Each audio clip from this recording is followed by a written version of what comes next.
Hi, everyone, and welcome to today's webinar on osteoarthritis and hip and knee replacement. I'm Brenda, the Keen Project Coordinator, and I'm joined with Tara Mazinski and Carrie Carlson. They are a team of physiotherapists who make up Active Initiatives, an Okanagan-based health education business. They'll be discussing osteoarthritis with us today. Following their presentation, we will have a Q&A session, and you can ask questions using the Q&A function on the Zoom webinar platform. With that, I'll hand it over to Tara and Carrie. Perfect. Thank you so much for that great introduction. My name is Tara Mazinski, and this is Carrie Carlson, and we'll give you a brief introduction about who we are, and we're extremely excited to have all of you joining us today for the topic of total hip and total knee replacement. We'll touch base on that, but it's really about osteoarthritis and how to thrive. So, like I said, my name is Tara. My background is kinesiology, and then I went and did my master's in physical therapy, actually at the University of Toronto. So, Ontario, I have many friends out in Ontario, near and dear to my heart. Osteoarthritis and total joints are a passion of mine. Work to help to develop surgical pathways here in our health authority in order to best optimize pre and post-op our total knee and total hip replacement clients. So definitely osteoarthritis and total hip and total knee replacement are an area of expertise of mine, but also an area of passion. And yeah, hi, I'm Carrie, and I did my undergrad in physiology at University of Alberta, and then a physiotherapy degree at UBC before they had the master's degrees. And yes, like Tara said, total hip and knee joints are really a passion project for us. I have spent over 3 decades with patients with hip and knee replacements, so I've seen a lot of changes. And I'm really excited to talk to kinesiologists today because you guys are the missing link for health professionals that really need to be involved more than you are now. And we'll tell you why. And I want to do also a thank you to the Keen Division of OKA and Brenda for allowing us to review the total hip and total knee guidelines. They are now uploaded on your OKA website. So have a look at those with all the latest references. And with that, without further ado, we'll get going. Great. And we do have some of those references in the presentation today. So let's talk about osteoarthritis and how to thrive, how to help your clients thrive. So before we actually go into osteoarthritis, let's talk about the elephant in the room. And that is the fact that a lot of people, the majority of people who have hip or knee pain, they are worried that just because they have hip or knee pain means that they will need surgery, that they will need a knee replacement, or that they will need a hip replacement. Maybe they had a family member who had a joint replacement, so they think it is inevitable. So what we are trying to say is surgery is not inevitable. The key is building this foundation of this pyramid. So what is on the foundation? Education. And that's a big thing of what we're going over today, how to educate our clients to minimize those risk factors to reduce their hip and knee pain, reduce the impact of osteoarthritis, or optimize their total knee or total hip replacement. Exercise is key. We're going to talk about motion is lotion, nutrition, joint protection, and self-management. So if we can build that foundation, one, you can help someone to delay or prevent a total joint replacement. 2, you could help a client to optimize their total joint replacement. Or 3, you could help a client to never even go near the topic of total joint replacement because they are thriving with their osteoarthritis. So I'm going to stop the share so that you can see this a little bit closer for a second. So let's briefly talk about what happens with total joint replacement. So this is a model of a total knee replacement. Okay, so with the total knee replacement, they dislocate, I have it upside down, they dislocate the kneecap laterally. So my model doesn't do that. I have to dislocate the patella downward inferiorly. So they dislocate the patella laterally. When they do that so that they have access to the knee joint. They will saw off the top, so the femur and part of the tibia, in order to put the prosthesis on the top and on the bottom. Then they remove those ligaments on the inside and the meniscus and all that other supportive tissue in order to put a plastic spacer in. And see with that plastic spacer, how it has that post? Well, with that post helps against shear. So that post becomes the passive stability. So the reason we show you this is because what we really would love you to recognize and really bring to light is the fact that the surgeon is fixing the joint. Okay, so a client going for a total knee replacement, the surgeon is fixing the joint. The surgeon does not have anything magical to inject to make muscles longer or stronger. So it is basically essential that a client, to have the best success for total joint replacement, that they have the best muscle length tension, the best strength, the best alignment in order to optimize the surgery, because the surgery is fixing the joint, it's not fixing the muscles.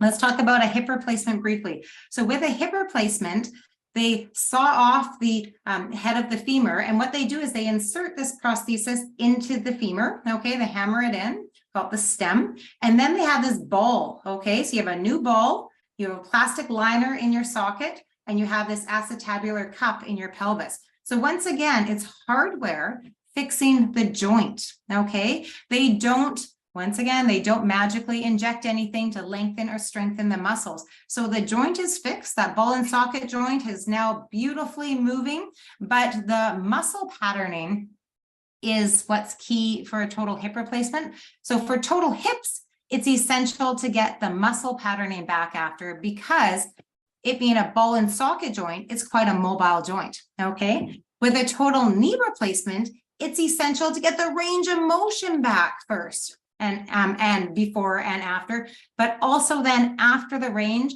comes the importance of that muscle patterning, especially for all the way up that kinetic chain. So the key thing here is what we're trying to say is surgery is not inevitable. If your client is going for surgery, it's key to build that foundation. Okay, so regardless, anybody with hip or knee pain, we need to build that foundation for them to have the best success. So let me go back to the slideshow here. There we go. So see, surgery is the top of the pyramid, and not everybody needs to go all the way to the top. So that's a big learning point. And that's where you guys really come in to educate your clients as you're working with them, so that you can really educate them on those risk factors and on how to optimize. So now let's talk about what is osteoarthritis. So what may lead to a total hip or a total knee replacement? Well, the majority of the joints in our body are synovial joints. So a synovial joint is a joint that, looking at the picture on the left here, that has a joint capsule that has a synovial membrane and that secretes something called synovial fluid. In these synovial joints, the ends of the bones are covered with cartilage. Okay, the cartilage helps to assist the joint to move over itself with little to no friction, and it also helps with some cushioning. So the key thing here is, with a synovial joint, we have synovial fluid being released from the capsule, and that synovial fluid nourishes the cartilage. But the key thing here is the only way for the synovial fluid to get to that cartilage to nourish it is through movement. It's that concept that motion is lotion. So osteoarthritis is an imbalance of cartilage breakdown and cartilage growth and nourishment and maintenance. So if you think about it that way, it's really is that imbalance. What's causing the cartilage to break down or cartilage loss, and what's working to build or maintain or assist? So the things working to build or maintain or assist are concepts like motion is lotion, getting that nutrition to the joint, things like proper alignment, okay, reducing the load, minimizing those risk factors. And Carrie's going to go over all of those risk factors. So how do we help it? We help it by minimizing the risk factors and getting that motion is lotion. How do we have cartilage breakdown? Well, you have cartilage breakdown if your risk factors are not well managed, okay? And we're not getting that motion is lotion. So it really is a complex disorder of our synovial joints. When we have cartilage loss, as you can see this picture on the right, you end up with a loss of joint space because you're getting that physical loss of the cartilage, so you're losing joint space. Losing joint space has its own implications, such as, you might not be able to move that joint as much. You might have things that show up on your x-ray that make you anxious, and you might have pain. Okay, so let's break down what is osteoarthritis a little bit more. Well, like I said, it is that complex disorder of our synovial joints, but it affects all aspects of the joint. It's where there's an abnormal joint tissue metabolism. Okay, so that means there's more cartilage breakdown or loss versus maintenance and growth. It's the most common form of arthritis. So we also have other forms of arthritis, and we're going to spend some time talking about rheumatoid arthritis in a second. It's where you have cartilage degradation. You can have osteophytes. Now, osteophytes are bony spurs that cause a lot of problems. So when your joint starts to lose joint space because of that loss of cartilage, your body says, whoa, whoa, whoa, I need space. It's like if you have a child that's been on the monkey bars a lot and they build calluses to toughen it up. Well, your body's trying to do what it thinks is going to build space or help to assist the joint. But instead, those osteophytes can cause a lot of problems, rubbing on tendons, rubbing on ligaments, but they are part of the osteoarthritic process that affects the entire joint. And then there's inflammation. Inflammation is that first stage of healing. Inflammation is our body sending in those fighter cells in order to try and heal the area. So inflammation is an important part of our stages of healing. But unfortunately, with osteoarthritis, if we're always in that cycle of more cartilage loss, we're always in that inflammatory stage. And it's where you have a loss of function. We're going to talk about that moving forward. And then there is ORC. So our ORC stands for Osteoarthritis Research Society International. So it's a great place to look up research-based information on osteoarthritis. And so if you think about a simple definition of osteoarthritis is the imbalance or a complex disorder of our synovial joints resulting in cartilage loss. Though the ORC definition of osteoarthritis is osteoarthritis is a disorder involving movable joints characterized by cell stress and extracellular matrix degradation initiated by micro and macro injury that activates maladaptive repair responses, including pro-inflammatory pathways of innate immunity. So it's a lot more complicated of their definition, but definitely you can refer to their definition and refer to information on their website. So let's take a look here. So first of all, their osteoarthritis is a lot of Canadians. Now I'm going to apologize. I should have corrected this. It's actually 1 in 5 adults has osteoarthritis, not 1 in 7. Okay, so 1 in 5 adults has osteoarthritis. So that is a concern. Okay, now it's not an old person's disease. And what we mean by that is that 1/3 of people who are diagnosed with osteoarthritis are actually diagnosed before the age of 45. Now, at this age, because that's around the age I am, this is when theoretically our kids have grown up a little bit. We're supposed to, be settled in our careers. We're supposed to be feeling good about our physical health and our bodies, and we're supposed to be in the prime of our life, right? Whoa, someone gets that diagnosis of osteoarthritis, it can be crippling. It can make them doubt things that they've done. It can make them want to retract the activity they're doing. So definitely working with this younger population, I'm going to call myself younger population with osteoarthritis can be hugely, have a huge impact because you can really help these clients to get their life back on the right track with education and with exercise. OA is the body's failed attempt to repair tissues. Sorry, that picture was covering that. And there's no cure for OA. So we're going to go over that in a second. Now, how is it diagnosed? So OA is not diagnosed by X-ray. Okay, so that's a big thing to recognize. Yes, our X-rays can show that there's a loss of joint space. Yes, X-rays can show that it's bone on bone is what our clients read, and then it makes them very anxious. And Carrie's going to talk about misconceptions in a second. But the key thing here is osteoarthritis is not diagnosed by one single test. A client, if they go to see an orthopedic surgeon and they're thinking they might need a knee or a hip replacement, yes, they have their X-ray that's going to show joint changes and loss of joint space and breakdown of that cartilage. But they also need to have pain all the time, loss of function, loss of quality of life. Those things have to both be in play for someone to be a candidate for a total hip or total joint replacement. It's also important to recognize that X-rays do not always correlate with function. So we can have clients who have X-rays that show bone on bone. So in this X-ray here, you can see the medial compartment of the knee has a reduced joint space, okay? Lateral also, but definitely that medial component. And on this one here, you can see the entire ball and socket joint is reduced, but especially superiorly there.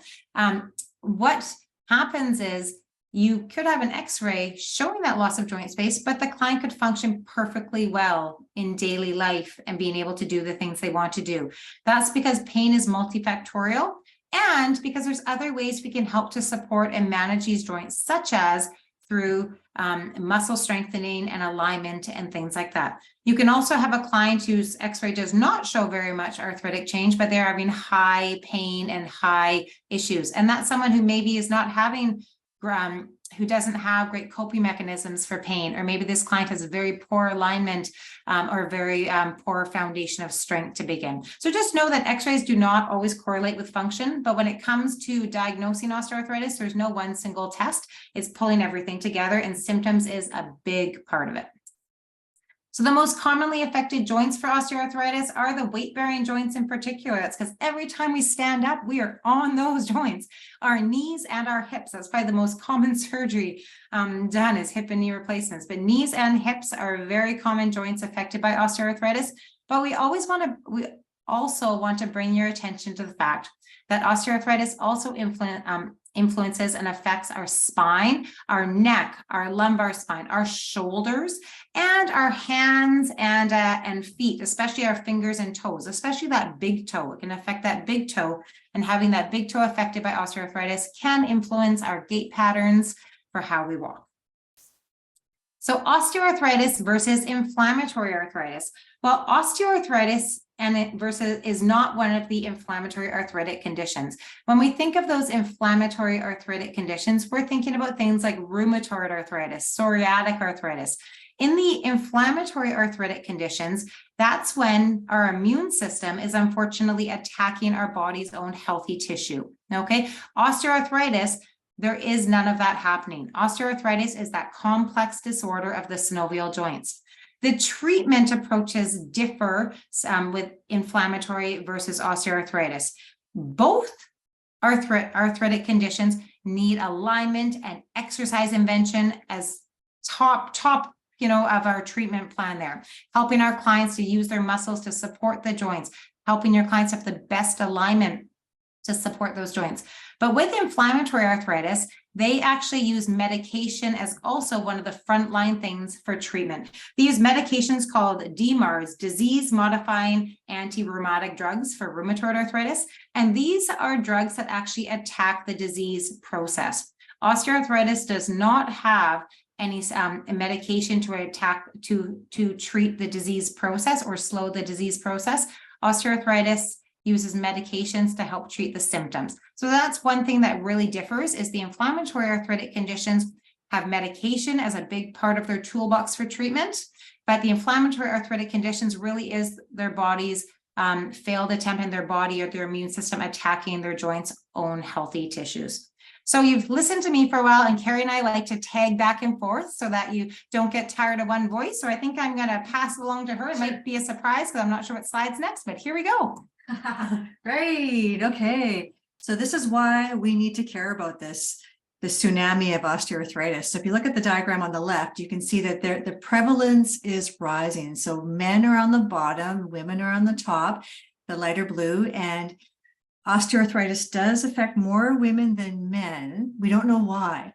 And as we look from 2005 to 2030, the numbers are rising, rising, rising. But what really struck us was this graph on the left, on the right, the extent to which we are affected by osteoarthritis. So if we look at the bottom line, we're looking at percentage of the population. So in this bottom line, we have 1%, 1 out of 100 people are living with stroke as a chronic disease. We have 2 out of 2% of people living with cancer as a chronic disease. We have heart disease, which affects 5 out of 100 people that are living with heart disease. Heart disease is very prevalent and it's deathly, but 5% of the population. Diabetes, 8% of the population, but look at that top line, 20 out of 100 Canadians are struggling today with osteoarthritis. This is the bulk of our chronic disease people. These are the people we need to really care about, because as their osteoarthritis becomes unmanageable, it ties into more comorbidities like diabetes, and like heart disease. Osteoarthritis is very life-limiting. So 25% of people report they can't do normal activities. They're not fully engaged in life. They're avoiding social functions because they don't think that they can manage them. 80% are limited by all movement. By all movement, that means getting on and off the toilet, getting in and out of bed, taking a shower. They are not doing these basic activities of daily living. And we call osteoarthritis a walking disability because people they don't move with it. They just sit there. They really do. And Tara and I see these people. And the more severe the walking disability, the higher the risk of death. And why is that? Well, I already mentioned the comorbidities. We have more cardiovascular disease as osteoarthritis progresses, and we have more diabetes. And we have increased BMI because people can't get that activity to help manage blood glucose and manage weight. As Tara said, there's no known cure for osteoarthritis. Isn't that like interesting? So we have with the autoimmune diseases, as she mentioned, there are medications to dampen down autoimmunity. But OA is very complex. It's more than what we thought it was. Tara mentioned there's extracellular matrix stuff going on, intracellular stuff, and there's all these inflammatory cytokines that are circulating around. We don't really understand it, but we know it's much more than we thought it was originally. It's a very complex process, and there's no big pharma to date that has invented a magical cure. Believe me, they want to, but nobody's come up with it yet. So if we look at risk factors, and these are conversations you will be having with your clients. So we look at the healthy knee joint on the left versus the osteoarthritic joint on the right. And people will be coming to you with various degrees of osteoarthritis. Because remember, it's 20% of people, or 1 in 5. So age is a risk factor. As we get older, we are more likely to have osteoarthritis. But I'm sure you know that there are no two 50-year-olds that are the same. There are no two 65-year-olds that are the same. There are no two 72-year-olds that are the same. So we all age differently, and age also is a complex process. And there are healthy agers and unhealthy agers. Gender, I did mention that women seem to be more, like it's almost 50-50, but women slightly more osteoarthritis, and we don't know why. We don't know if it's related to hormones loss at menopause, what's happening there. Why are they slightly higher? Nobody has the answer yet, but you will see slightly more female, but still a lot of men are affected. Family history, it can run in families, but they're not sure about a genetic component. Could it be more like body structure? Could it be more lifestyle? We're not sure, but there can be that tendency. But it doesn't mean that if your mother is a mess and has multiple joint replacements that is your future, because it's mitigating risk factors. And weight. So as we have more weight, we can tend to have more osteoarthritis. But the really good news in that is if we lose just a little bit of weight, it can really reduce stress on the joints. So that's the good news for our patients. And then having a previous joint injury. Oh, those old rugby players or soccer players. Yes. So if you really did damage to your knee, or if you're a downhill ski racer and in your 20s, you had multiple knee surgeries, you are more at risk for knee osteoarthritis or possibly hip osteoarthritis. And occupation. So it's the occupations with vibrational jobs where there's very heavy lifting and where there's prolonged standing without moving. It can be a risk factor. But interestingly enough, it's also the sedentary population too that has a very high risk. That's in the next slide. And this joint misalignment. So deformity, that's a strong word, isn't it? So, but we can have, like in this slide, we can see more of a geniverum, a bowing out of the knees. But maybe it's a muscular weakness in the hips that's causing that, and maybe you can fix that. So maybe it's not a fixed deformity or a fixed misalignment. And when there is muscle weakness in lower extremities, we are doing this loading response anytime we weight bear, anytime we walk, when we go up and down stairs, even when we go from sit to stand. And if we don't have muscles that are strong to absorb shock, it puts more force on bones. So all the more reason to keep those muscles as strong as possible. Oh, here's that slide. Yes. So we are seeing that increasing sedentary lifestyle, and people are becoming glued to their chairs. I'm sure you've heard about sitting disease, and sitting is like smoking. And these people are at high risk for hip and knee osteoarthritis as well. Now here's Tara. Okay, so let's talk about the symptoms. What may a client come in to see you? They're coming to see you for an exercise plan, they're keen, but what may they be feeling if they have osteoarthritis? So during your session with them, you'll be talking about those risk factors and really building that rapport and building that trust for exercise. But it's important to know what they may feel with osteoarthritis and symptoms. So the first one is they may feel joint pain. It may start with that acute pain just during the activity or immediately after the activity. Then it may progress to be joint pain lingering way longer after the activity and throughout the day, and then lingering to all day and all night, always in that inflammatory stage. And with that inflammation comes some pain. So recognizing that, yes, they may have some pain, but we can exercise with pain. That's not a no-no with osteoarthritis. It's knowing how much pain to manage and how to exercise ideally. Knowing also with joint pain, I forget where I was even going with this now, is there's acute and there's chronic pain. So knowing that someone's baseline of pain, it's important to kind of recognize that. And Carrie's going to talk about that more moving forward. They can have joint stiffness, okay? So joint stiffness is after any period of sedentary behavior or sleeping or sitting. So say they have an office job and they sit for a long length of time. When they first get up to move, they may feel like they can't bend their knee or they can't move their hip or everything feels really stiff. Like the Tin Man in the Wizard of Oz, right? They need a little click, click, click, oil of the joint. What this is you can educate them that we need to lubricate that joint. We need to get that synovial fluid moving from the capsule all throughout to lubricate and nourish that cartilage. So to do that, after someone has been not moving for any length of time, you get them to warm up the joint. So start moving that joint slowly, not trying to go the full range right away, to warm up and lubricate that joint. But they will feel stiff after any period of inactivity, and that is normal. Joint swelling. So like with that inflammation, you'll get some pain. You also can get some swelling.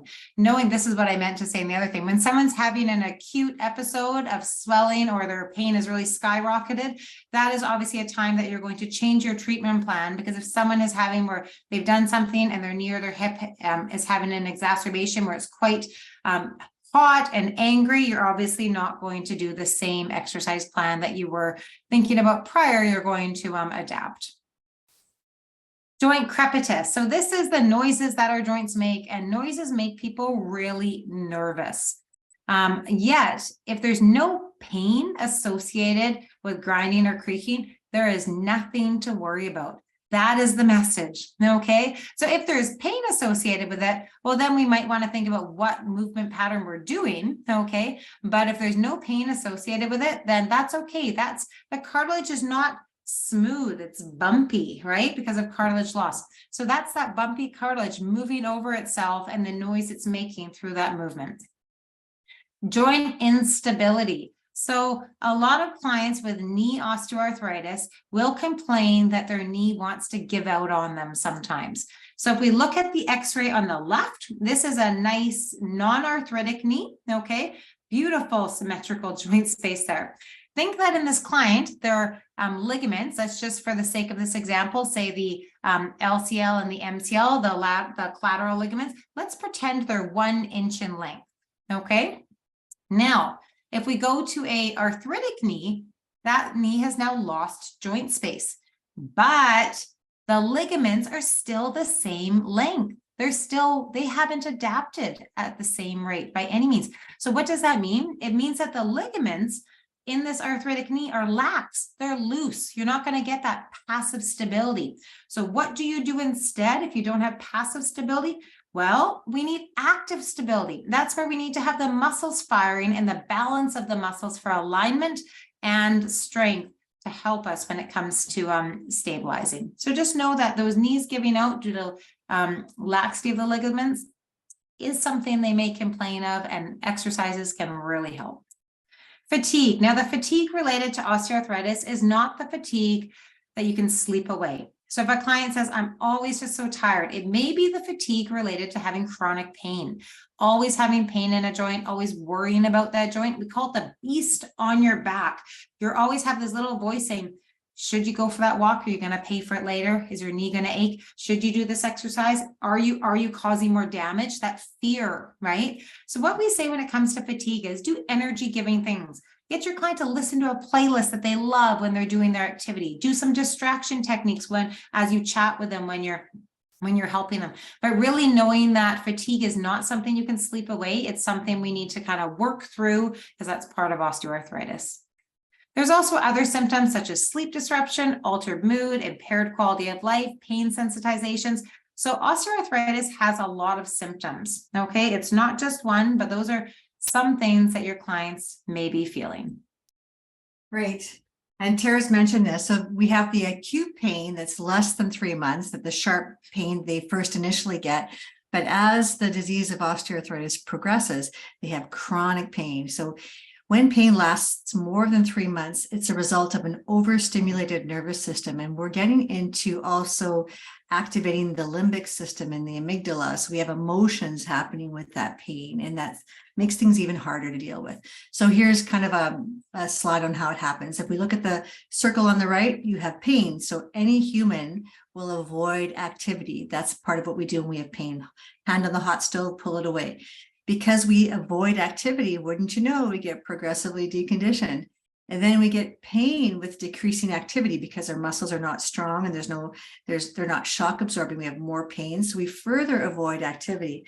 And then when we further avoid the activity, we get further deconditioned. Darn it anyways. And we have more pain. But we go to this other cycle on the left, the emotional chronic component of pain, where we have those emotions like anger, anxiety, fear, and distress that come with our pain. And you know what? That's pretty lousy for our moods. And many, many people with advanced osteoarthritis are in a depressed mood state. It's very common when you're dealing with all this. And when we are in a depressed mood state, we have an increased perception of pain for whatever reason. Pain hurts more when our mood is low. So as your key guide, part of what you do in the gym with them is with them, the strengthening and stretching exercises, you are also dialing down their nervous system. You're helping them to manage and to cope through calming strategies like meditation, like Tara mentioned, the distraction with maybe some music they like, and as good sleep hygiene as they can get. So giving them information on how do you calm down at nighttime. So really, as their kinesiologist, you will have a multimodal analgesia approach. You'll have a toolbox where you do a combination of pacing activities, and you may also use mobility aids like poles or walkers or a cane. And you're encouraging medication. You're encouraging them to manage pain, and then combinations of ice and heat. And Tara and I go into this more with our Part 1 Optimizing Hip and Knee course. But here's what we really want to tell you is these poor people, these 1 in 5 Canadians, are walking around with a lot of misconceptions. And it's your job and our job to change that, because what we say matters to them and what they think matters. There's a lot of stuff going on in the head here, a lot of head games. So this is a really great article from 2019 and called Misconceptions and the Acceptance of Evidence-Based Non-Surgical Interventions for Knee Osteoarthritis. The cool thing about this article, these are people who are on the non-surgical pathway, and they were polled and they were asked, what do you think? How are you feeling right now on the wait list to see this orthopedic surgeon? Or how do you feel, like, just what are your belief systems? And it's interesting what they found. They believed osteoarthritis was due to wear and tear. They believed that they had bone on bone. If you're walking around with that in your head, what are you going to do? Are you going to go for that walk? And they believed in their heads, my hip will get worse over time. I have to have this surgery.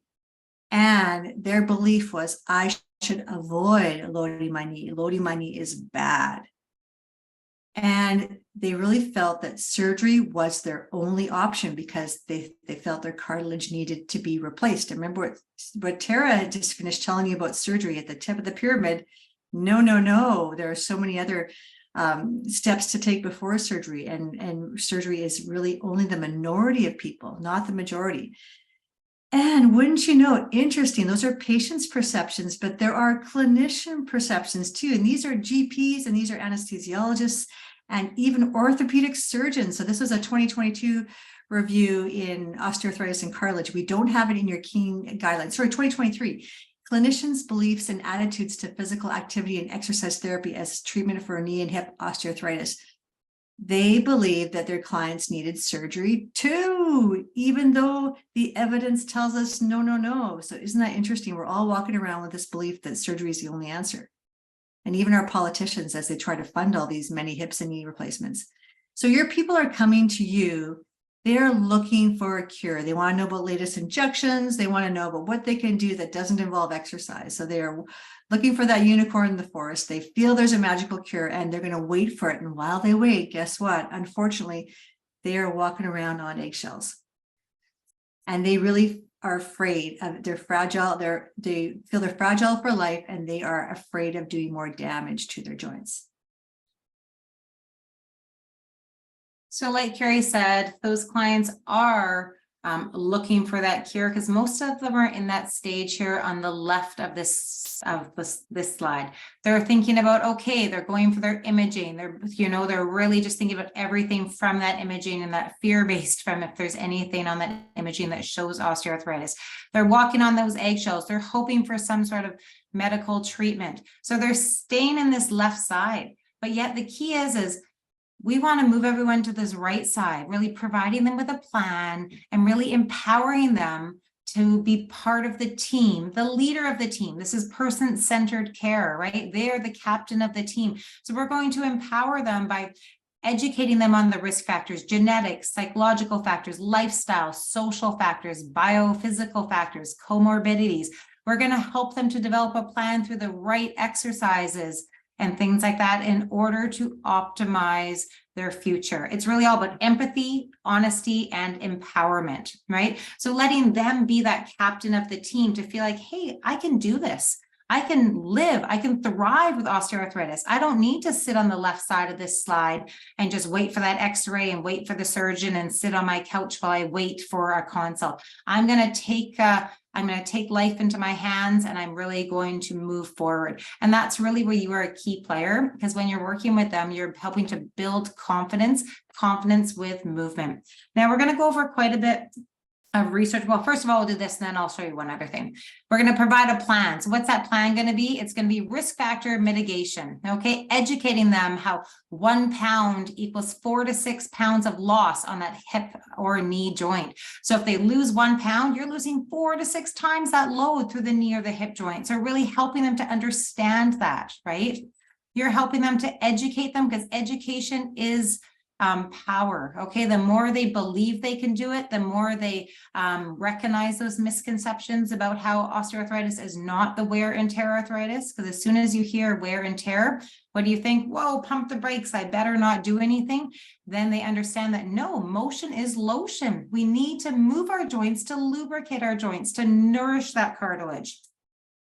We need to dial down the nervous system. So if we're having times where our pain is ramping up, we need to take that moment and deep breathe, or take that moment and find their coping mechanism for handling that pain, so that we're recognizing that cycle and addressing it.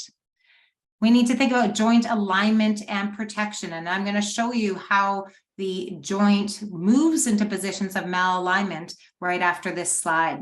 So we're really thinking about how we can protect that joint.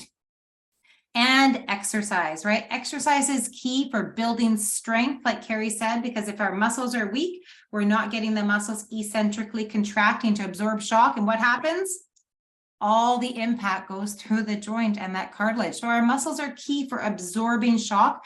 Our muscles are also key for motion is lotion and maintaining the health of that joint, and for helping with alignment. So I'm going to stop the share here for a second, just talk about joint alignment. That's part of the plan, and that's really key before we go into the benefits of exercise and the research on exercise. So with osteoarthritis, we mentioned that one of the symptoms was joint stiffness, but another big symptom is loss of range of motion, the loss of ability to move that joint in certain ways. So if I back up here a little bit, if we think if it's a hip joint that has osteoarthritis, the hip joint wants to move into what's called an open capsular position. So that's a position of 30 degrees flexion, 30 degrees abduction and external rotation. Okay, so what does that do for the client? It puts them over that leg. Do you see my position now? So open capsular position is the position that joint wants to move in to find space. Every joint has a pattern, okay, that's been researched. So for the hip joint, it's flexion, abduction, external rotation. So if we think about alignment and what we need to work, thinking about tightness, thinking about weakness, we need to think about walls of the house. I love that analogy. We need to empower our clients with the right exercises to have equal walls of the house to get that alignment. So if one side's really tight and one side's really weak, you're not going to have equal walls of the house and you ain't going to have that nice roof, right? So you're educating them about why you're exercising to help with that alignment, okay? The knee moves into a position of 25 to 30 degrees of flexion, okay? So that's the open capsular position, a little bit of bend. Look what happens to the hip when I do that, okay? You can't bend the knee and keep the hip straight. So do you see how it's connected? You really need to understand how the hip and the knee are very intricately connected together when it comes to exercise prescription and alignment. So the goal is, through part of your plan, is exercise prescription for that alignment, for working and getting that proper walls of the house. Because if you have ideal alignment, then when you have impact, it's going to be uniform, versus if you don't have ideal alignment and one part of the joint is getting impacted more. Okay, so I really just wanted to really bring attention to that, because it's very important to understand that alignment is key and exercise prescription is the key part of alignment. And that's really your guys' specialty, right? That's key. And that's why we love doing this workshop for kinesiologists. So that's the plan. So the benefits of exercise. Let's go over a little bit of the research here. A Cochrane review found that all people with osteoarthritis should be advised to exercise as a core treatment, irrespective of age, comorbidity, pain severity, or disability. This Cochrane review also said high quality evidence suggests that land-based therapeutic exercise provides benefit in terms of reduced knee pain, improved quality of life, improved physical function among people with knee osteoarthritis. So we need to be exercising with our clients with osteoarthritis. Regardless of what else is going on, the benefits of exercise are huge. This article looked at the fact that exercise is medicine. What do we mean by that? Well, it looked at exercise, NSAIDs, so that's our anti-inflammatories. Okay, so our ibuprofen, Advil, that kind of case, and our opioids. Okay, hydromorphine or things like that. So, and what it found, what did it find, do you think? Comparing exercise versus NSAIDs versus opioids and how it affected these clients. It was a meta-analysis.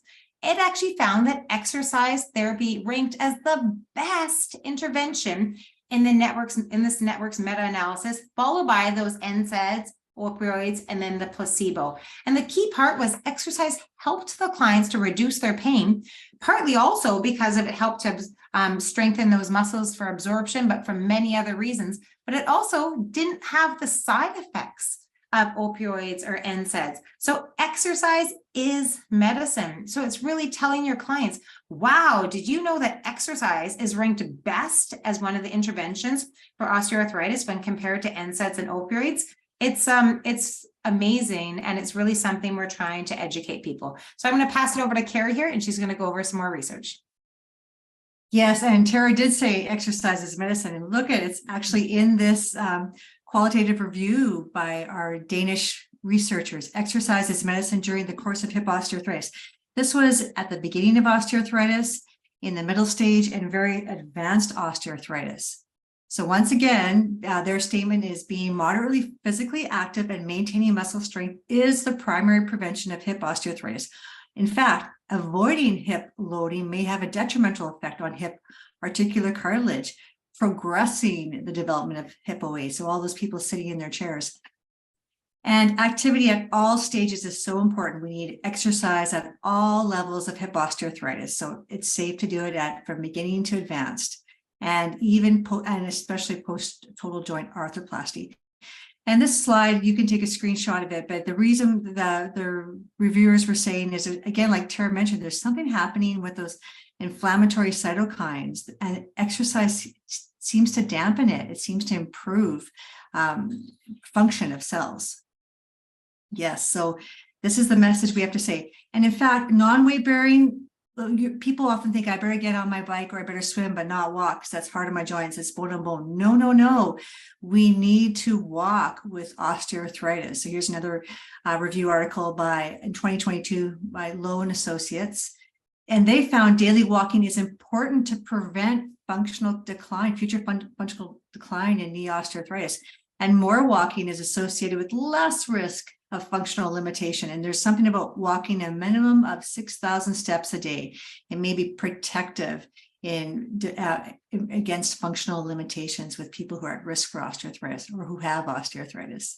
So walking is good for knee osteoarthritis. And those over 50 with knee OA, walking for exercise was associated with less frequent development of knee pain. So they had less knee pain. And walking should be encouraged for everyone with knee osteoarthritis. Do not avoid it. You're not stuck in aquatherapy. You can get out walking. What about running? That's an interesting question, isn't it? Does it advance osteoarthritis? You always hear that runners, they'll wreck their knees. What does the research say? What about sports? What about returning to rugby or soccer? A lot of people are active and they want to continue doing that. And what about post-knee and hip replacement? Can they do that? Can they return to high impact sports? And what are the best exercises for this? Well, my friends, we're running to the end of our session here. So this is covered in our part 1 and part 2, optimizing hip and knee function. It's 8 hours for part 1 and 7 hours for part 2. So if you're interested, you know where to go. So how can you help? You guys are really key. There's less time in physio clinics. There's less public rehabilitation. You guys really are the movement. Kinesiologists are the ones who are experts at exercise and motivating. You can help them reduce risk factors and tell them motion is lotion. You help them with their joint alignment, help them with muscle strength to improve shock absorption, teach them how to progressively load their joints because they need that, and about the on-off, the dynamic loading for cartilage conditioning. And we cover more of that in part 1, optimizing hip and knee function. And strength training also does something really magical. There's something about it that reduces that serum inflammation in women with knee osteoarthritis. So lifting weights helps to reduce those inflammatory cytokines, and it helps to reduce the disease of osteoarthritis.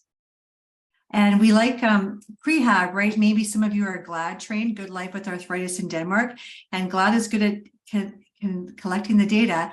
They did a longitudinal analysis with 28,000 patients with hip and knee OA. They found there was an improvement of 26 to 33% in pain intensity, so less pain. They had a faster walking speed, 8 to 12%. That's significant for the walking disability. They were able to sit to stand much better, up to 30% more, and they had up to 26% more quality of life from baseline after a supervised 8-week program, which you can be involved with patient education. So prehab is really important to reduce anxiety, to help with the faster recovery, and to help promote satisfaction and less pain. And don't forget those outcome measures. We have this included in your Keen guidelines, and we do have a course on it as well. But if you do pre and post outcome measures, it really helps for patient buy-in, and it helps you to know what's working too. So those are from ORC, they're the recommended performance-based tests. So I think we've done a fairly good job on staying on time. We'll just wind it up here saying you can help with the osteoarthritis tsunami. So as Carrie mentioned, a lot of clients have osteoarthritis, and you can help through the whole concept that exercise is medicine and motion is lotion. I get my clients to chant that motion is lotion. Lubricate those joints, get that synovial fluid there, but also exercise is medicine, and you have the research at your fingertips to show them or to back up that also. So we just want to first of all say thank you. We really appreciate it. That was us on a sunnier day there today, but we want to thank you, and we love doing education. So if you would like to do any more education with us, please feel free to go to our website for osteoarthritis education, shoulder mobility education, gait, balance. We have a lot of courses there, and we would love to have you join us. They're all self-paced modules. And now I think that winds up today's session. We tried to stay on time. We went a couple minutes over, and we're open for questions now. Brenda. Through Brenda. Yeah. So I will stop the share. Is that good? Or we can keep the share, Yeah. maybe. Whatever you'd like. Mhm. I can go through the. We have one question up so far, Oh, yes. asking about opinions on walking poles. Great. Yes, I can discuss that. I love walking poles. And the reason I say is because walking is an automatic function. So for two reasons. One, walking is an automatic function where you get out of bed in the morning and you don't say to yourself, oh, move my right leg, move my left knee. No, you just get up and walk. So if walking poles can help you to minimize that limp, to minimize that Trendelenburg, then you're going to get a more equal walking pattern long term. Walking poles also can help you to offload the joint slightly in order for you to have better shock absorption, especially for going downhill, right? Walking poles, especially for downhill, but they really can help you with that gait pattern. So that some clients will use walking poles while they're doing their exercise programs. And then as they get better hip strength and stability, they no longer need them, or they use them, especially for things like walking downhill. But we're big fans. Yeah. And you look Swedish, so that's good. You look like you're a skier. And if you're trying to lose weight, if you're using your arms too, it's great for calorie exertion. Yes. Are there any other questions? Yes, we have a couple coming in. So first one up is, this person's heard that recovering from a knee replacement is harder than recovering from a hip replacement, and was wondering if you knew the reason why. Yeah, we don't really know why, because the knee is more of a simple hinge joint, isn't it? And the hip is that ball and socket joint. But you're right. For whatever reason, the hips still today are doing better than the knees. The knees seem to need more rehab. I don't know if it's that period of immobility that doesn't help, but yeah, you're right. Hips are more successful, but knees are coming along. Yeah. It's getting that range. So if your client goes into a knee replacement with better flexion, bending, and that full extension, because you need extension for proper gait, then they're going to have a smoother pathway. But it is because that hinge joint, and because of that screw home mechanism, it just adds a little dynamic challenge to the knee joint. But definitely knees have a longer rehab process than hips. Chris says he's a kid that teaches the GLAD classes. Oh, Brenda, oh, sorry, you read it, Brenda. Go ahead, Brenda. Yes. We I opened was it going up. to mention that. Here's another question. Why is it difficult for KINs to qualify for GLAD training? Seems biased towards PTs. Can't answer that because we're not in charge of the GLAD program. So my understanding, Tara and I were the first cohort trained in BC. Yeah, GLAD is good, but GLAD could do more in our opinion too, because it is a more of a basic exercise program. So don't feel too bad if you can't get GLAD training. I think you can do more. The key with GLAD is the whole concept that motion is lotion and exercise is key. So they give you some exercises, a very small, because we did it, and we found that the key is actually getting clients to exercise, right? So that's actually build of why we're like, we need more information on the best exercises, because Carrie and I left that as a physio cohort and now they've gone into KINs. But definitely it is not the be all end all. The key is getting those clients out exercising consistently and doing appropriate hip and knee stability exercises and with them. It's our opinion that you guys are the best group to be doing this. Like, yeah, you really are the ones. We have a couple more questions. Here we have, sometimes patients come out of the OR with a longer leg from a hip replacement compared to the other. How do we modify the alignment and promote optimal gait once more? Yeah, so they try to level up the hips, so they often don't, but they're not worried if there's a bit of a hip discrepancy. It's only when there's quite a large one, but it also could be a pelvic obliquity. So do they have an apparent leg length difference or true? So you'd have to look at measuring tibia femur, and or do they have a rotation in their pelvis that causes because of muscle imbalance? So I think getting that assessed first to find out what's happening. And we don't do anything for sure for the first 6 weeks, and sometimes up to 12 weeks. Because we want to make sure that it isn't a true leg length discrepancy. There is an amount of acceptable error on leg length discrepancy in a total hip surgery, but it is tiny. Okay, so it usually is that apparent leg length discrepancy where, like Carrie mentioned, it's an imbalance in the pelvic musculature, resulting in an anterior tilted, usually pelvis, resulting in that leg appearing and feeling longer. So that's really where appropriate assessment and exercise intervention comes into play. And then if they still have that longer leg 6 months out, that's when they may be looking at orthotics or some sort of adaptive device that way. Here we have a question. Do you have any advice for those on ankylosing spondylitis? Yeah, ankylosing spondylitis is a whole different, it's one of the autoimmune inflammatory arthritises, and that's sort of separate from osteoarthritis, but basically you want to encourage, again, mobility, posture, extension through the back. Swimming is a great thing for them. Work on posterior chain exercises, glutes. Stop that coming over. Yeah. Refusing over. And possibly walking poles. Yeah. Here we have another more comment from John Gray. In Ontario, our kids are able to be trained at the same levels of PT. So I think referring back to that GLAD training. Yeah, no, exactly. GLAD is for KINS and physio. So in BC, we were the first physio cohort, and then it really opened up to KINS. What we're saying is GLAD is great, but it's the concept of prehab that's great. Right. Okay, so GLAD's done a lot of research, but it's that whole concept of exercise, getting people together and empowering them through education about the risk factors, because a lot of people are scared to exercise.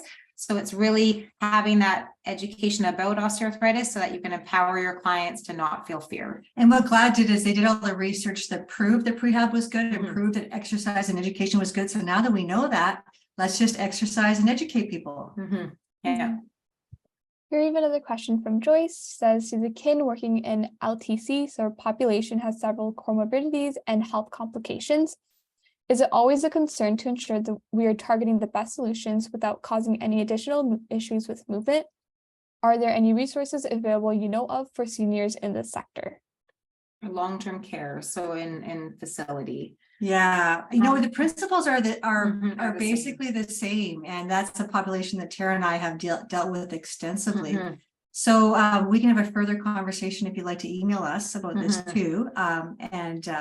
The key is working on their functional strength. So keeping with that whole concept of motion is lotion for all of their joints, but then recognizing also where is their weakness, where is their tightness, because once again, going back to that whole concept of optimal joint alignment. And a lot of clients in long-term care facilities, they're doing a lot of sitting. So they're losing a lot of this. They have similar patterns of weakness for functional strength loss. So if you're putting together a group program or something like that in a care home, it's really functional strengthening. Okay, I think that wraps up the questions that we have, unless there's some more that are going to come in. Oh, we do. Do we have any guidelines for spinal OA? Okay. We don't. Yeah, no, spinal OA. So that's, we want to work at strengthening core. That's really key. So looking at your transverse abdominals.